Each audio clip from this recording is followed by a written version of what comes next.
real life problems related to different objects, solid objects है बेटा, SOLID, solid objects, exercise 19, question number 7, page 265, serial number 489।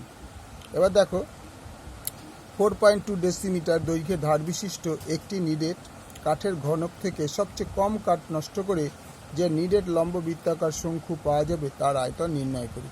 তাহলে এটা একটা ঘনক, সবকটা বাহু সমান, 4 হাইট বলে দিচ্ছি, মানে যে কোনো দিক থেকে হোক, এদিক থেকে 4.2, এটাও 4.2, ঘনকে হচ্ছে 6টা বাহু কিন্তু সমান, 6টা তলই সমান, তাহলে এটা হচ্ছে 4.2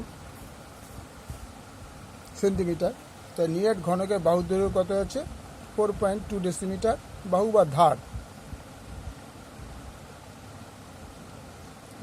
বা বাহুর দৈর্ঘ্য 4.2 ডেসিমিটার ইকুয়াল টু, ডেসিমিটারকে সেন্টিমিটারতে গেলে 10 দিয়ে গুণ করতে হবে, জানো 42, 4.2কে 10 দিয়ে গেলে 42 সেন্টিমিটার।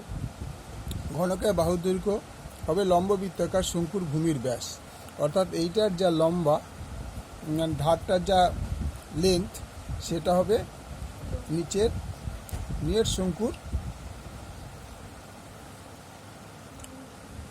এই নিরেট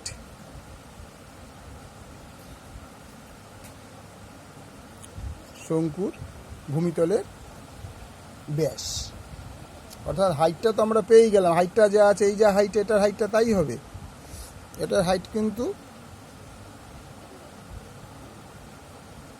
ওই 42 সেন্টিমিটারই হবে, ঠিক আছে। আর এই ব্যাসটা, এই যে ব্যাসটা, এই ব্যাসটাও কিন্তু 42 সেন্টিমিটার, এটাও 42 সেন্টিমিটার এই ব্যাসটা, ঠিক আছে। আমার তাহলে এখানে এল দরকার নেই, কারণ আমার তো 500 তলের ক্ষেত্রফল চাইনি, আমার চেয়েছে ঘনফল। তাহলে শঙ্কুর আয়তনের ফর্মুলা হচ্ছে 1/3 পাই আর স্কোয়ার এইচ ঘন সেমি।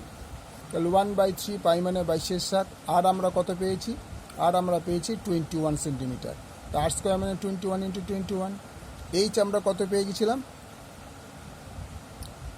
এইচ উচ্চতা উচ্চতা উচ্চতা উচ্চতা উচ্চতা ভূমির, আচ্ছা সবচেয়ে লম্ববৃত্ত পাওয়া যাবে, তার আয়তন নির্ণয় করি। তাহলে উচ্চতার কী হবে, এর যা উচ্চতা এই যে 42 সেন্টিমিটার, তাহলে 42 সেন্টিমিটার ঘন সেমি। এবার আমরা 3 × 7 = 21, এটা কাটলাম 7, এই 7 7 আবার কেটে গেল, তাহলে 22 21 × 42। তা আমরা এখানে গুণটা করে দেখিয়ে দিয়েছি, দেখো এখানে গুণটা আমরা করেছি করে 19,404, তাহলে 19,404 ঘন সেমি।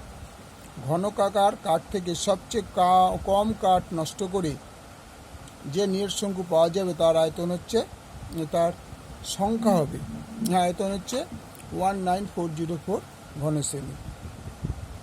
বুঝতে পারলে? দেখে না, একবার পুরোটা তোমাদের আরেকবার দেখিয়ে দিই, দেখে নাও। পরে পাতা তোমাদের 8 নম্বর অঙ্কটা আছে, আমি এক্ষুনি সেটাকে আবার শো করাবো তোমাদের। তোমাদের ভালো লাগলে কিন্তু বন্ধুদের শেয়ার করো, আর লাইক কমেন্টস অবশ্যই করবে, যে ভালো লাগছে কি লাগছে না, আমি তো বুঝতে পারছি না, তোমাদের কমেন্টসই পাচ্ছি না, লাইকও করছো না, কমেন্টও করছো না। প্লিজ তোমরা কমেন্ট করো, আমার তো ভালো লাগবে, তবে আমি তো আরও নতুন নতুন করে পোস্ট করবো। পুরো বইটাই 11 12 আমি সব পোস্ট করছি, দেখে নিয়েছো তো ভালো করে, 8 থেকে শুরু করেছি।